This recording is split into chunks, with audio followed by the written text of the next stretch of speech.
تیری نجات کے عاشق ہمیشہ کہا کریں کیا خداوند کی تمجید ہو.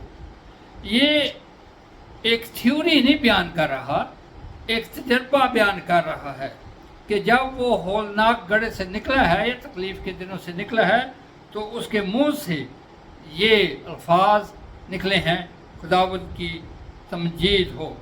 اور پھر اس کا موازنہ کریں دوسری آیت کے دوسرے حصے سے. اس نے میرے پاؤں چٹان پہ رکھے اور میری روش قائم کی، یعنی میرا چلنا پھرنا اس نے قائم کی ہے. 17ویں آیت میں ہے پر میں مسکین اور محتاج ہوں. وہ اپنی شخصیت کو جانتا ہے کہ وہ ہے کیا. وہ مسکین اور محتاج ہے، اور لیکن جب وہ پہلی آیت کے ساتھ اس کو ملاتا ہے تو وہ اگلی آیت میں بیان کرتا ہے کیونکہ خداوند میری فکر کرتا ہے. یہ فضل ہے. ہم فضل کی بہت ساری ڈیفینیشن کرتے ہیں کہ جب کوئی شخص حلیم ہے، جب کوئی شخص بہت ہی پستی کی حالت میں ہے تو وہ یاد کرتا ہے کہ خداوند اس کی فکر کرتا ہے. حلیمی مسیحی زندگی کا پہلا پوائنٹ ہے جو آج کل غائب ہو گیا ہے. یاد کیجئے خداوند یسوع مسیح نے آسمان کی بادشاہی کا جو چارٹر دیا تھا ان میں سب سے پہلی مبارکباد دی، اور پہلا پوائنٹ ہے مبارک ہیں وہ جو دل کے غریب ہیں کیونکہ وہ تسلی پائیں گے. دل کے غریب لوگ، حلیم لوگ، پستہ حال لوگ تسلی پائیں گے. وجہ کیونکہ ان کا چھڑانے والا خدا ہے. اور پھر اس کو آپ کہہ سکتے ہیں کہ یہ اس کا ایمان ہے. اور پھر آخری آیت میں ہے وہ دعا کرتا ہے. اب پہلے جو اس نے دعا کی تھی وہ بد دعا کی صورت تھی. اب وہ اپنے دل سے جنرلی دعا کرتا ہے آئے خدا دیر نہ کر. اس آیت کو پھر پہلی آیت کی روشنی میں دیکھیں کہ میں صبر سے خداوند پر آس رکھے ہوئے ہوں. وہ ساتھ ہی دعا کرتا ہے کہ خداوند میری آس تجھ پہ ہے، مجھے چھڑانے میں دیر نہ کر.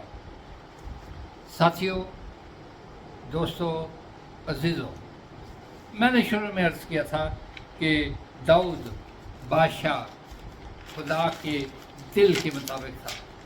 آج وہ لوگ جو حلیم ہیں، آج وہ لوگ جو پستہ دل ہیں، آج وہ لوگ جو ڈپریس ہو جاتے ہیں یا ہوئے ہیں، ان کے لیے داؤد بادشاہ کا زبور 40 ایک تر و تازگی کی دعا ہے کہ ہم خدا پر ایمان رکھیں تو خدا ہمیں پستہ حالی سے نکالے گا، ہولناک گڑھے سے نکالے گا.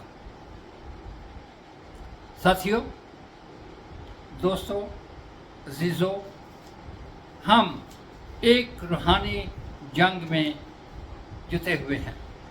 ہم جنگجو کی حالت میں ہر وقت قائم رہتے ہیں، لیکن وہ جنگ تو ختم ہو گئی ہے. شیطان شکست کھا گیا ہے، لیکن وہ ابھی بھی خدا کی فوجوں کے سامنے منہ کھڑا ہے. اس کو ایسا سمجھیے جیسے آج کل امریکہ اور ایران کی جنگ تو ختم ہو گئی ہے، لیکن دونوں فوجیں ایک دوسرے کے سامنے فیس ٹو فیس کھڑی ہیں. پاکستان میں دیکھیے، کشمیر اور انڈیا میں کوئی جنگ نہیں ہے، لیکن دونوں ملکوں کی فوجیں ایک دوسرے کے سامنے آمنے سامنے کھڑی ہیں. آج کی دنیا میں کوئی شخص جنگ میں نہ جیتتا ہے نہ ہارتا ہے، دونوں فریقین نقصان اٹھاتے ہیں. لیکن آسمانی جنگ میں جو شیطانی فرشتوں کے ساتھ ایمانداروں کی ہے، شیطان ہمیشہ کے لیے شکست خوردہ، ہمیشہ کے لیے شکست زدہ حالت میں ہے. لیکن جیسے کشمیر اور پاکستان میں بارڈر پہ دونوں ملکوں کی فوجیں حالت جنگ میں نہیں ہیں، لیکن ان کی جھڑپیں ایک دوسرے کے ساتھ کبھی نہ کبھی کسی نہ کسی وقت ہوتی رہتی ہیں. یہی حال ایماندار کی زندگی میں ہے۔ شیطان شکست خوردہ ہونے کے باوجود اس کے فرشتوں کی، خدا کے لوگوں کی، اس کی فوجوں کی، خدا کے لوگوں کی فوجوں کی جھڑپیں ہوتی رہتی ہیں، اور یہ جھڑپیں جاری رہیں گی اس دن تک جب تک خداوند یسوع مسیح دوبارہ نہ آئے اور مکمل فتح کا اعلان نہ کرے۔